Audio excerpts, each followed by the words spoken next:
Bonjour à tous. Alors aujourd'hui dans cette vidéo, on va répondre à une question qui est très intéressante et très importante pour votre mémoire, qui consiste à savoir quel est l'impact de l'utilisation de mauvaises sources sur votre mémoire. Alors, les sources que vous allez choisir pour rédiger votre mémoire, c'est vraiment un des aspects les plus importants de la qualité de votre mémoire, un des aspects les plus importants dans la note que vous obtiendrez, un des aspects les plus importants pour la validation de votre mémoire et qui va déterminer de très nombreuses choses par la suite. C'est en général la première étape qui va vous permettre déjà de définir la faisabilité de votre mémoire à travers le sujet que vous allez choisir.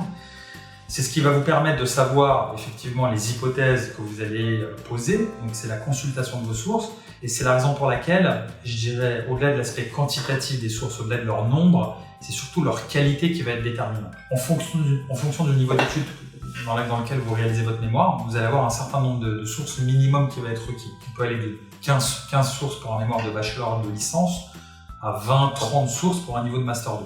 Toutes les sources doivent être académiques, scientifiques.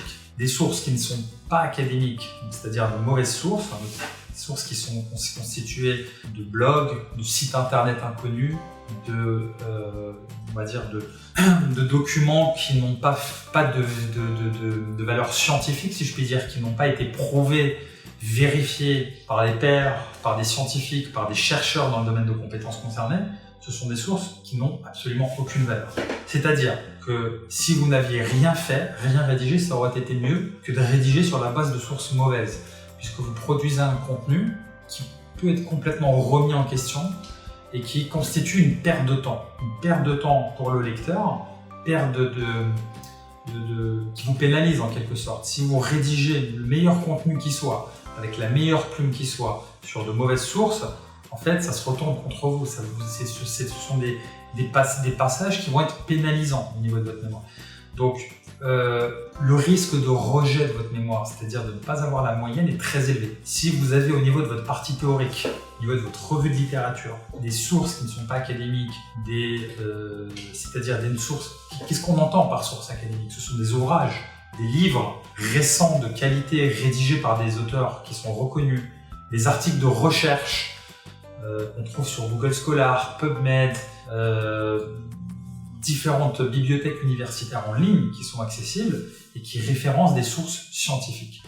Des articles scientifiques, des articles de recherche, des revues qui sont considérées comme étant crédibles, scientifiques, rédigées par des chercheurs qui se basent sur des méthodologies qui sont vérifiées, des sites d'autorité, des sites internet d'autorité sont également acceptables. Si vous publiez des sources qui sont issues de sites nationaux, de sites qui sont reconnus comme étant des sites fiables, c'est acceptable.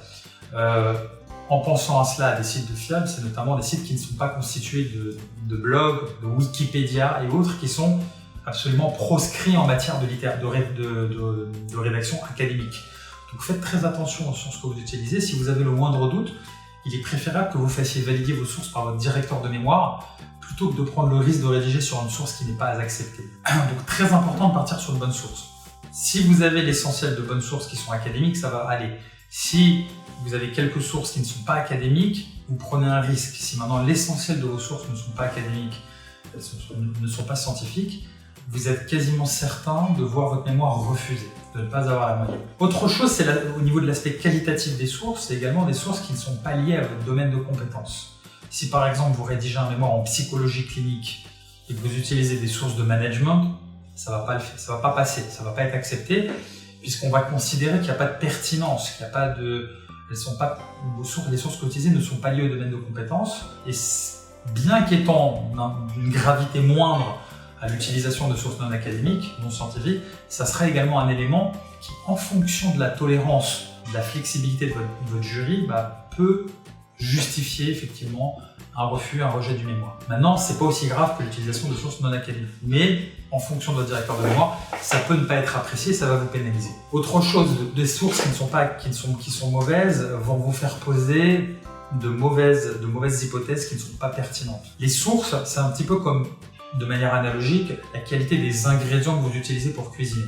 Vous ne pouvez pas faire un bon plat si vous n'avez pas de bons ingrédients. De même, en matière de rédaction académique, vous ne pouvez pas produire une rédaction qui soit intellectuellement, académiquement, scientifiquement acceptable si en amont vous n'utilisez pas des sources de qualité. C'est exactement la même chose. Il faut toujours avoir des sources de qualité pour produire un output, un contenu de qualité. Autre chose, vous avez votre partie empirique qui est également liée aux sources que vous allez utiliser. Pourquoi? Parce que la partie empirique va vous permettre de confirmer ou d'infirmer vos hypothèses de départ. Et vos hypothèses de départ, elles sont elles-mêmes posées grâce à la littérature que vous avez posée et dont vous avez pris connaissance. Si vous partez dans une mauvaise direction en utilisant de mauvaises sources, vous aurez des hypothèses qui peuvent ne pas être pertinentes et vous allez avoir une partie empirique qui sera elle-même également qui ne sera pas pertinente. Donc comme vous le voyez, vous fragilisez les fondamentaux même de votre mémoire en utilisant de mauvaises sources. Non seulement au niveau d'une lecture diagonale déjà, on verra au niveau de votre partie théorique que vous utilisez des sources qui ne sont absolument pas crédibles, mais ça remet également en question toutes les autres parties de votre mémoire. Donc choisir les bonnes sources, c'est vraiment fondamental. Il faut qu'elles soient qualitatives et il faut qu'elles soient suffisamment, je dirais, quantitatives. C'est-à-dire que vous ayez un niveau de diversification acceptable en ayant 15, 20, 30 sources. 30 sources, c'est très bien. 30 sources académiques sur une revue de littérature, on va considérer que vous avez un niveau de diversification acceptable. A contrario, un nombre insuffisant de sources, ça sera problématique également, puisqu'on va considérer que vous n'avez pas exploré suffisamment les différentes écoles, la littérature existante, que vous êtes passé à côté de certains concepts, pas de certains concepts, mais de certaines écoles, certaines approches, perspectives qui auraient été intéressantes pour la rédaction de votre mémoire. Donc cette exploration au niveau de la littérature, elle passe par un certain nombre de sources, moins 15, 20, 30 références, en fonction du niveau d'études et en fonction de ce que vous impose votre cahier des charges au niveau de votre école. Voilà, j'espère que cette vidéo vous apportera des éclairages intéressants sur l'importance des sources, vous sensibilisera sur cet aspect-là et je vous souhaite bon courage pour la rédaction de votre mémoire.